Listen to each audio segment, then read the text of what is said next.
श्री स्वामी समर्थ. नमस्कार मंडळी. इतर रुद्राने झोपेतून उठलं की रडणं पडणं चालूच राहतं. जवळ 10-15 मिनिटं घेऊन बसत नाही तवर शांत होत नाही. कपडे राहिले होते थोडेसे, घड्या घालायचे, पटमन कपडेच्या घड्या घालून घेते. सकाळची तयारी संध्याकाळपासूनच चालू राहते. कपडे जर नाही सापले तर आरडाओरडाच होतो. इकडे रुद्राला म्हाताऱ्या माणसासारखा चहा लागतो प्यायला. नाही चहा केला की चहा कर की करून मागं लागतो. मी चहा करायला टाळत होते, पण चहा कशाचा टाळतो. इकडं चहा घेतला पिऊन. स्वयंपाकाला उशीर होतो म्हणून इकडं डाळ पण घालून घेतली. आजचा बेत आहे धपाटे आणि डाळ.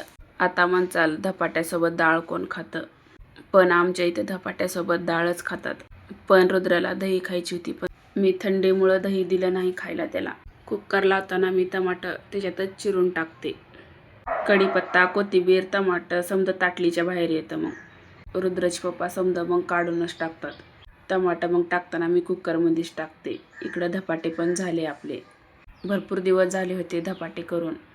रोज भाजी काय करावं म्हणून आज धपाटेच केले. रुद्राणीला म्हणते इकडं धपाटे खा, तर बघा रुद्राणी काय टाको गो टाको. चला मग भेटू पुढच्या व्हिडिओमध्ये.